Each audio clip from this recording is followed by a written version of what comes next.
Gas connection మహిళల పేరుతోనే ఉంటే సబ్సిడీ పడుతుందని ప్రజాపాలన దరఖాస్తులు తీసుకున్నప్పుడు ఎందుకు చెప్పలేదని ఎమ్మెల్సీ సత్యవతి రాథోడ్ ప్రశ్నించారు. మొత్తం సిలిండర్ అమౌంట్ కట్టించుకొని సబ్సిడీ నగదు తర్వాత వేస్తామనడం సరైంది కాదన్నారు. ప్రతి పథకంలో కొర్రీలు పెడుతున్నారు, గుడ్డిగా హామీలు ఇచ్చి ఇప్పుడు తప్పించుకునే ప్రయత్నం చేస్తున్నారన్నారు. 2500 రూపాయలు మహిళలకు ఇస్తామన్న హామీ ఏమైంది? 2500 రూపాయలు ఇచ్చే పథకానికి అర్హులు ఎవరో ముందే చెప్పాలని ఆమె డిమాండ్ చేశారు.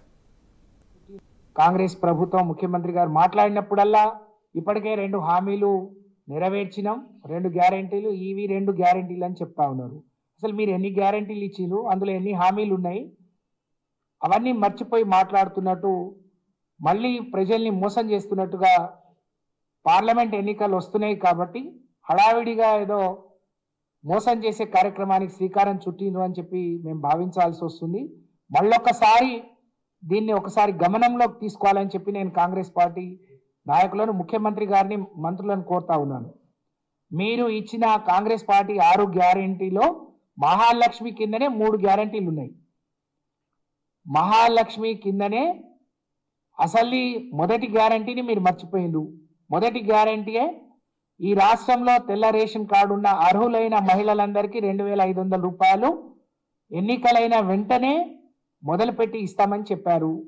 కానీ దాన్ని మర్చిపోయి మీరు సోనియా గాంధీ బర్త్డే రోజు ఉచిత ఆర్టీసీ బస్ ప్రయాణం మొదలుపెట్టిండ్రు. ఇప్పుడే పైసలు కట్టే పని లేదు కాబట్టి. అలాగే నిన్న 500 రూపాయలకే సిలిండర్ అని చెప్పి మొదలుపెట్టారు. అసలు ఉన్న ఈ రాష్ట్రంలో 1,50,00,000 మంది సుమారుగా మహిళలు ఉన్నారనుకుంటే వాళ్ళకి ఇస్తా అన్న మీరేమన్నారు? మీరు అత్తున్నా కోడలుగా ఉన్నా ఇప్పటికి అత్త పెన్షన్ తీసుకుందని కోడలు అసూయ పడింది. మీకు ఇలాంటి అసూయలు అవసరం లేదు, మీకు కూడా వెంటనే 2500 వస్తుంది అని చెప్పారు.